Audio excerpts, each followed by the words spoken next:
talks about the week in AEW, Dynamite, and some of Collision. Collision has not felt as important of a show, like I've said before. So I'm covering some of it, though, because I will give them this. AEW, I'll give them their due. Thanks to the Continental Classic, Collision felt a little more important this week. So I did cover some of Collision. But I did cover all of Dynamite. So this is going to be AEW Dynamite for November 27th and Collision for November 30th, 2024. But before I get ahead of myself, please like and subscribe to the channel. Please check us out on all social media at Jason Talks About. You'll find us on Facebook, Instagram, Blue Sky, X, everywhere.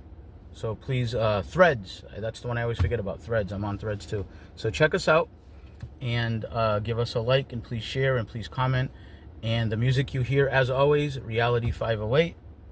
Give them a follow wherever you get music. Okay, so on to AEW Dynamite, November 27th.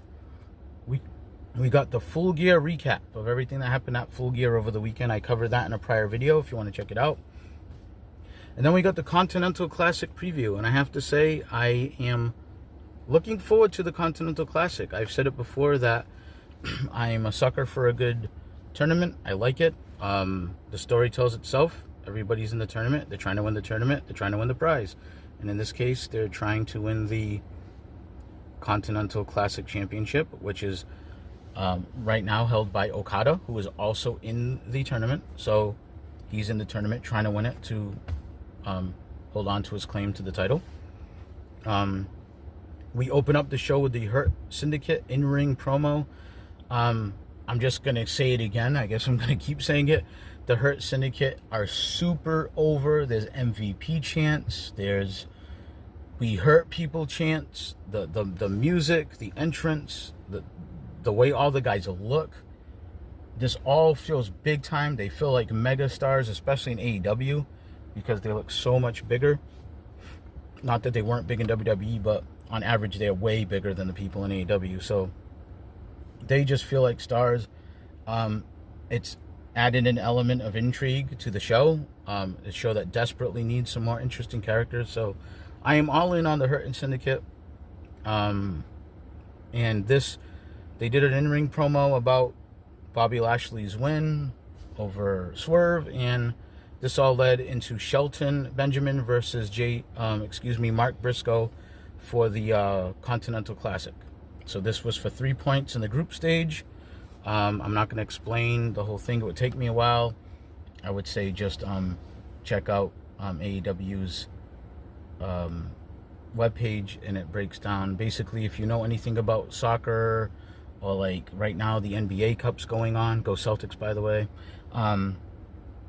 then you'll know that there's group stage. So they have the Gold League and the Blue League, and those two groups are, it's 3 points for a win, it's 1 point for a draw, 0 obviously if you don't win.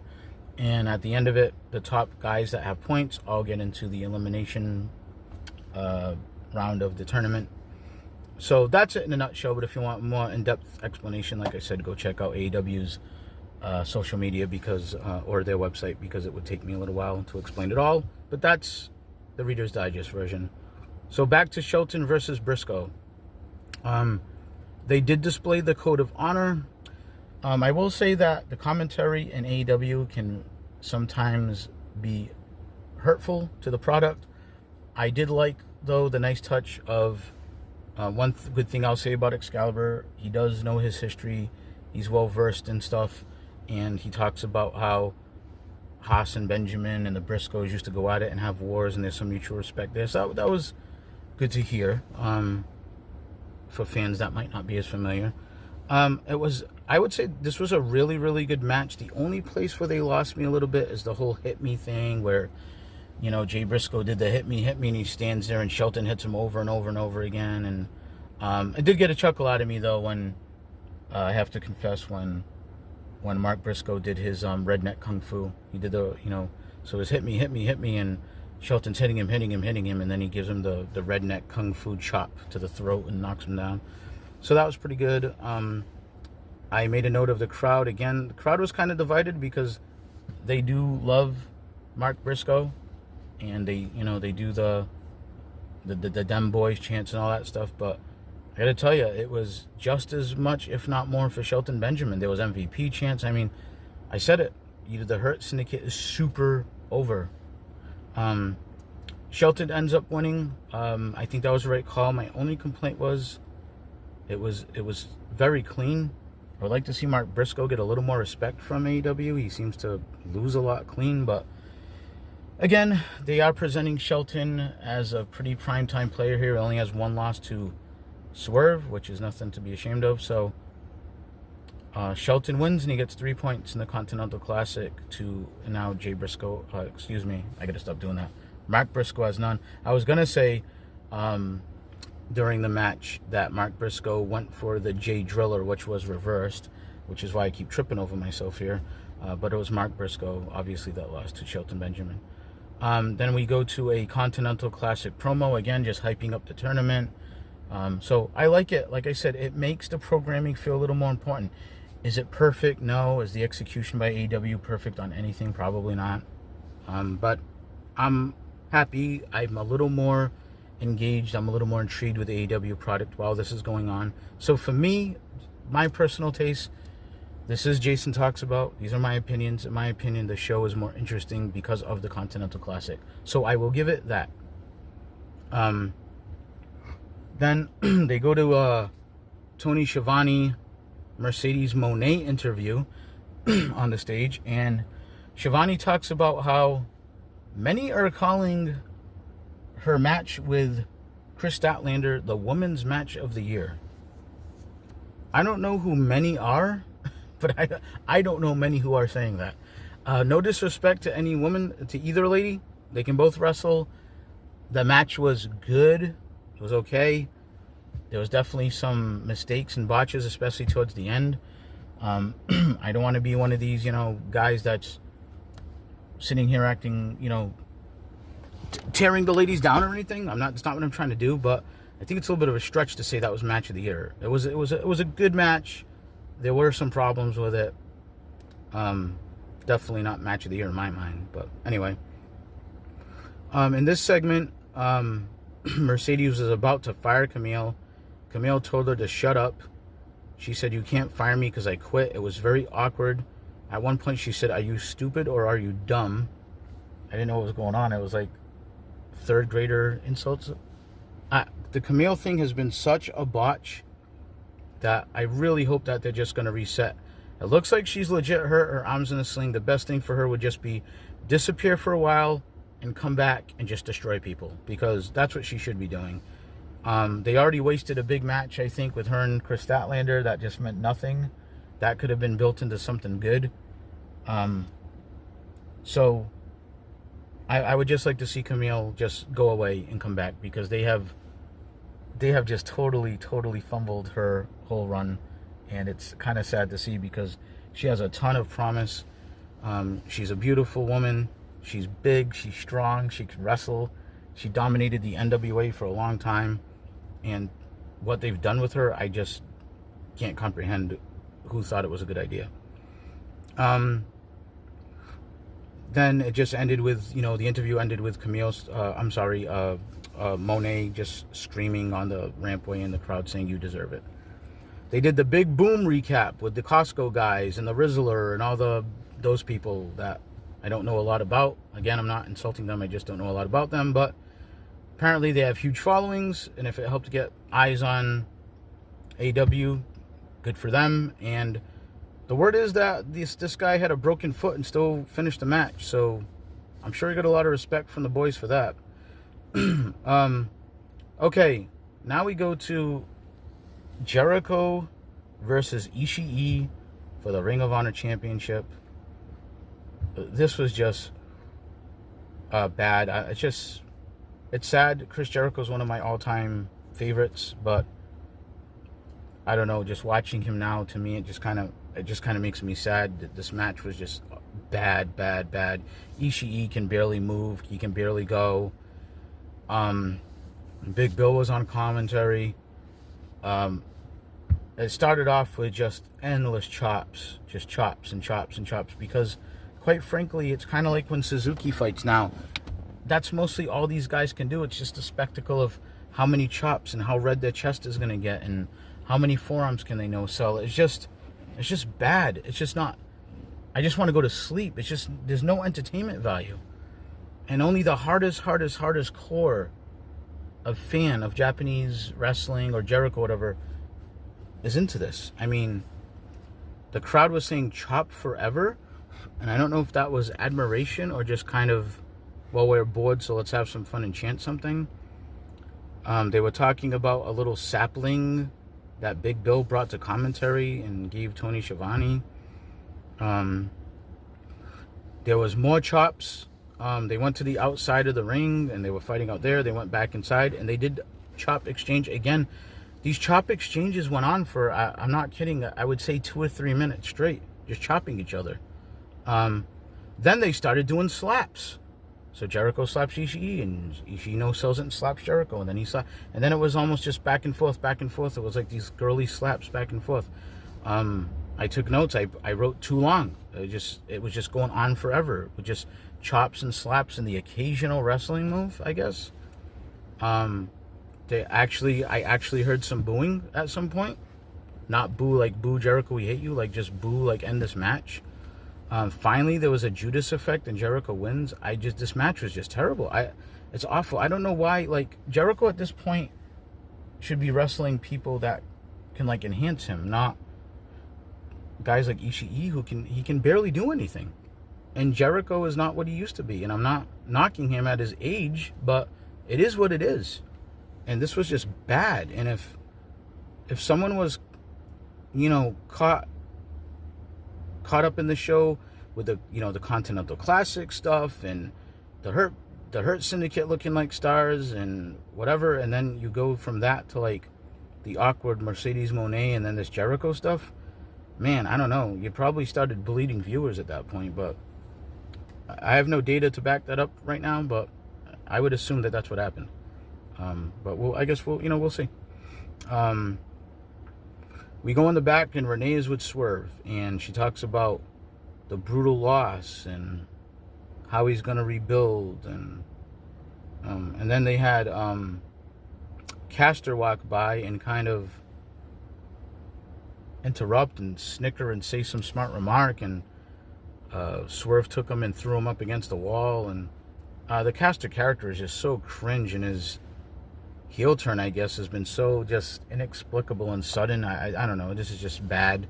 And the Acclaimed should have had a lot more juice left in them, and they were just, again, mismanaged. They were so organically over, and I don't know. I'm not into the Max Caster heel turn. I hope he proves me wrong. Seems like they might be going down the road of him joining the Hurt Syndicate. I don't even know if I want that, because his character is just so cringe right now. Not cringe in like a, oh, I want that heel to get his type of MJF way. Just cringe like, ugh, I don't even want to see him. Just bad.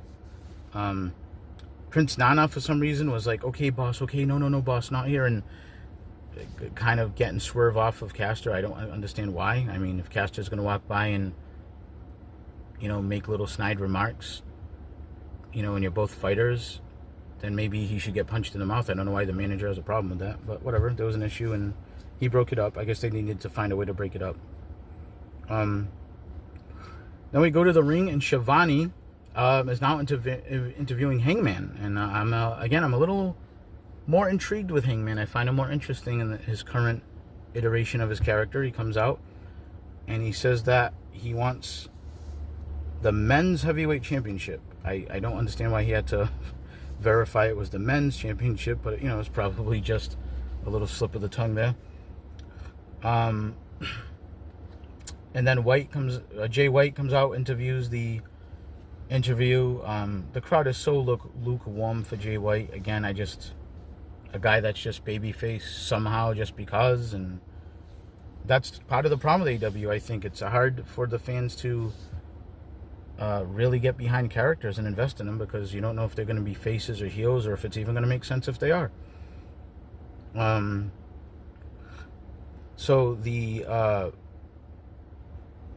Death Riders, they end up coming out.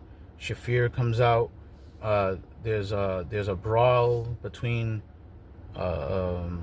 Jay White and Hangman and the Death Riders, and Shafir ends up putting Jay White in some kind of a sleeper and puts him to sleep. I don't get the whole Marina Shafir thing. If Marina Shafir can beat the shit out of all the men, then man, she's going to be the most dominant women's champion of all time, because she should just run through the women's division like a hot knife through butter and just take all of the belts and hold them forever. And I guess men would have to try to challenge her. Maybe that's why Hangman had to qualify that it's the men's title, because maybe Marina Shafir is going to be such a dominant women's champion that men will try to go for that belt. I don't know. I'm just kidding. So Claudio's entrance happens after the smoke clears, and we get a World's End promo where the Continental Classic semifinals and finals will happen. So that's cool. It'll be kind of the you'll have to win a couple of matches one night. When they come back from that, Claudio versus Ricochet. So this was a pretty good match. I was surprised at how one-sided it was. It was definitely, I would say, about 70-75% Claudio, because Claudio has not been presented in the best light in win-loss in AEW. There was a bald forever chant because both guys are bald and the ref was bald, I guess. I guess the crowd was really bored, because to be chanting that is very interesting. It's funny because Claudio and Ricochet did a whole bunch of moves to each other. I'm talking about like these big slams and, you know, Claudio throwing Ricochet all over the ring and all over the outside and flipping off of turnbuckles and all kind of stuff. And Claudio wins with a lariat. And I'm not opposed to getting a clothesline over, but in the world of AEW, where people literally get tombstoned on steel steps and DDT'd on chairs and DDT'd on, you know, the floor with the mat moved out of the way and still kick out at 2. It's just odd to me that a clothesline is, you know, like I said, I like it. It's old school, but I think Tony Khan has to kind of establish in the canon of the world that something like that can be dangerous, because it doesn't feel like it with all the stuff they do. Okay, so then we go to before I get ahead of myself, Claudio wins, and surprised to see Ricochet take a loss like that. He's been presented a little bit higher tier talent so far in AEW. He did lose to Takeshita, so 2 losses here, but stay tuned. He's in the Continental Classic, so let's see how he does. Then we go to a Kyle Fletcher interview backstage, you know, just talking about his big win, him and Callis, talking about the big win over Ospreay, and he's in the Continental Classic. So again, all things are going back to this tournament, so that's good. This next segment was just bad again. It's Adam Cole in-ring promo. He comes out with Taven and Bennett. Roddy's still on the shelf thanks to Max. I don't get it. It's Adam Cole wants to beat up MJF. He's saying, you don't have the guts to face me. Well, Adam Cole, you didn't win the match to face him. I just don't get the logic here. He agreed to the whole I'll win 3 matches and face you thing, like some kind of badass, and then loses to Takeshita, and now he's whining about he wants to fight Max. And O'Reilly comes out and he says, you know what, I warned you about MJF. How's about this? I'll fight MJF. So I'm just confused by all this. O'Reilly's still mad at Adam Cole because Roddy got hurt, but Roddy's a grown man. Last time I checked, they all were wrestlers in a wrestling company. They're all fighters that want to get into fights and get paid to fight. But Kyle O'Reilly is acting like Roderick Strong is like, I don't know, their little brother or something that Adam Cole is putting in harm's way. I don't get this logic, this storytelling. Makes no sense to me. It's so awkward. MJF appears on the screen. He's playing piano. He was pretty funny. He talks about how he's gonna go win the Dynamite dozen Battle Royal. So then Adam Cole says, and actually, before I get ahead of that, MJF actually says, you know what, I'm kind of done with you, you losers and whatever. And it feels like he should be, because this storyline is just so awful and MJF seems just so far above it. So Adam Cole says he's going to enter. The Dynamite dozen Battle Royal coming up. And Kyle O'Reilly says, oh yeah, well, I'm going to enter too. And the crowd could not give less of a shit about this, I can tell you. Which is sad, because other than Adam Cole's entrance, the crowd does not care about any of this. So it's not just me. And by the way, Adam Cole still has a weird orange Trump tan. I don't know what's going on with that. Somebody has to talk to whoever is doing what in AEW, because he looks really odd. And MJF has looked weird too, by the way, but he has an impressive enough physique that you can kind of look past it. We saw a promo for the International Women's Cup, which is several federations involved. CMLL, I think Shimmer, there's a few others. I didn't get all of it, but it's a bunch of wrestling organizations worldwide that are involved in this. And Jamie Hayter versus Queen Amanada was one of the matches for this. And I have to say, this was a good match. And it's so rare to see a really good, hard-hitting match on AEW for the woman. I was pleasantly surprised and impressed. I know Jamie Hayter can go. And I've been singing the praises of Queen Amanada. I don't understand why they have not treated her better and had her win more. But she looked great. I liked her selling. The way she was, selling and kind of screaming, and when she was supposed to be in pain and in submission holds, and the crowd was into this, and the women were hitting hard, and the moves looked good and crisp. The only thing I'll say is it had kind of a funny finish. There seemed to be a little communication. There was like some chain wrestling, and then Jamie Hayter just kind of picked Queen Amanada up and just gave her a clothesline and pinned her. So the finish was a little funny, but I have to say this was one of the better women's matches in a long time. Better than the one that they just, said was match of the year that Tony Schiavone set up on the stage. Then after Jamie Hayter wins, the lights go out and there's some kind of a Julia Hart tease, but we don't ever see Julia Hart. So clearly they're going to Julia Hart versus Jamie Hayter. The problem is, and here's my issue, Julia Hart's coming back. They're putting her straight to Jamie Hayter. Somebody's got to lose. I'm assuming Julia Hart won't win her big comeback match, so that means Jamie Hayter, who has a lot of momentum right now, would have to lose. So I say, why even book this? Why not have Julia Hart come back and just beat some people first? But this is where they're going, so I guess we'll see. The other problem is Julia Hart is a good character, and I'll give her credit for getting herself over with the crowd and all that.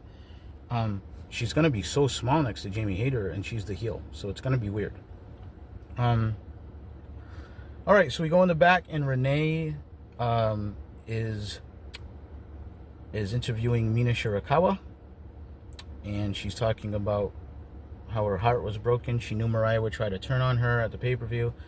Mariah comes in from behind and smashes a glass bottle over Mina's head and leaves her laying out, and now they're going to fight at Winter is Coming. Okay, then we get a recap of Daniel Garcia's win of the TNT belt.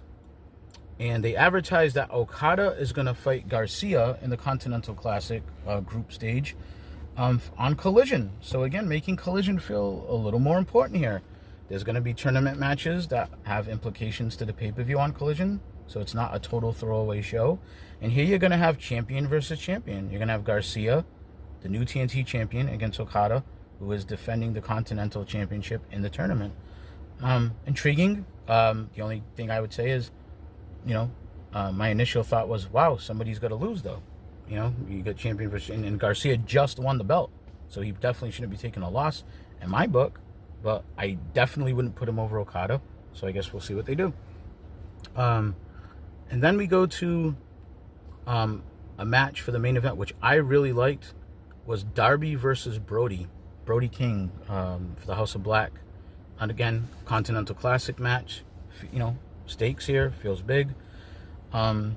Darby's all bandaged up because apparently when he ran his car into John Moxley's truck, he screwed up his body and he's all bandaged up. So I guess they're giving him an out, but it does kind of make him look like an idiot that he crashed a car into another car and hurt himself before big matches in this tournament. But it does give him an out. This was an extremely hard-hitting match. And at one point, I said, man, it's awful quiet. And the crowd was kind of quiet, but I just couldn't put my finger on it. And then I realized there's no commentary. So there was no commentary for a little while in this match. It was some kind of glitch. The audio came back. I gotta say, Brody King was beating the living hell out of Darby Allin. I mean, I was watching this match with a couple of people that don't normally watch wrestling, that were over for the holiday, and they were saying, "Oh my God! Like, it looks like that little guy's dead." He was getting killed out there. I give Darby Allin a lot of credit because when he does the matches, when he does the moves, like the dives and everything, he hits guys so hard, and it looks like he's really crashing into them, and he's really, really hitting them with a lot of impact. And Brody King, the last episode I was talking a lot about the House of Black and how they should be so much more. Brody King, to me, is a really good talent for his size and the things he can do and the way he moves around. And I don't know. I don't get why the House of Black doesn't get pushed more. I would be pushing them to the moon if I was in charge, but I'm not. I'm not a billionaire. Tony Khan is. He owns the company. So, but this was really good. Like I said, holy shit chants more than once from the crowd. Darby took a beating. He did make a comeback. He did make it look good. It was really close. Brody ends up winning clean, but shows some respect, to Darby. Leaves Darby laying, goes to leave the ring. But then Claudio Castagnoli shows up with a chair, and he's going to get some payback on Darby. And Brody gets back in the ring and says, "No, you're not." And Claudio backs off, and they're setting up Claudio and Brody, which I am really looking forward to. Both guys have a win over Darby Allin in the last 2 weeks. Here's my only issue. I like the fact that Claudio has a win. I really like the fact that Brody has a win. I like the fact that they're going to be facing each other. I'm intrigued. Like I said, AEW, for all the imperfections, the Jerichos and the Mercedes and all that stuff on the show, there was some good stuff, and they've got me hooked. They have me into the Continental Classic tournament, and I'm really saying, Claudio and Brody, this could be something special.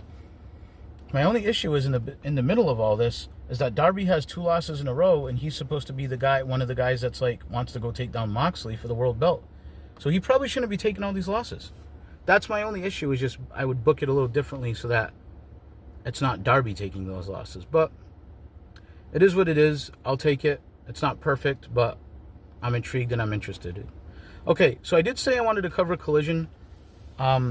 Just want to say real quick, again, please like and subscribe on YouTube, and share, comment, and look us up on all social media. Please give us likes. Please comment. Please message me. Tell me what you'd like to hear me talk about. It's not just going to be wrestling all the time, but it is going to be a big thing I talk about. Okay, so moving on to Collision. Not all of Collision am I covering, but the important points, because, like I said, it felt a little more like an important show. Even though it was on at 4 p.m., smart move not to compete with Survivor Series. This was the November 30th edition, so same day as Survivor Series for WWE. I actually liked the move, because if you were sitting around for the day and you had some buddies over and you ordered some pizzas, you could watch wrestling all day. Collision was on at 4. Rampage came on at 6, the same time as Survivor Series, but who really cares about Rampage at this point? Sorry, but just speaking facts here. So, Continental Classic. Right off the bat, Ospreay versus Juice Robinson, and Ospreay got the win. So this was a good, solid match. Again, it felt important. They pointed out that the commentary team pointed out that Juice Robinson actually had a win over Ospreay in a tournament a couple of years back. I think in Japan, I'm not sure. Another Continental Classic match was Kyle Fletcher versus the Beast Mortos, and Fletcher won that. I mean, Jesus, that should have obviously been the result. I can't see why you would put Beast Mortos over on Fletcher. Fletcher is a good young talent who's coming up. I did notice that there was a a match that wasn't a Continental Classic match, but I did want to cover it, and it was Hangman versus Yuta. So Hangman Page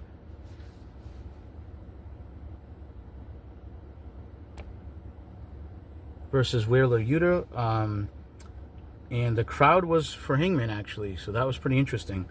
The Hangman character is pretty interesting right now because he is supposed to be a heel, but because he's involved in all this Death Rider crossover with Jay White and whatever else is going on, and Christian Cage, kind of by default they're cheering for him. And quite frankly, his heel character is probably cooler and more likable than his face character. So Hangman fighting Wheeler Yuta, like I said, crowd for Hangman. I did say it went a little too long, not because there was necessarily anything wrong with it, but I just feel like Hangman Page is on another level than Yuta in the hierarchy of things, and it shouldn't have taken him so long to beat him. The Death Riders at one point come down out of the crowd, they're in the crowd and they're watching the match. And it's kind of weird because they're not helping Yuta, they're just watching. Hangman ends up getting the Deadeye and wins, and he looks, and then the Death Riders are still looking on, Moxley, Claudio, and Pac, and Shafir. And then Hangman grabs a chair, and he looks at them, and they're still not moving, and he's about to break Yuta's neck with the chair. He horse collars him, he's about to stop it.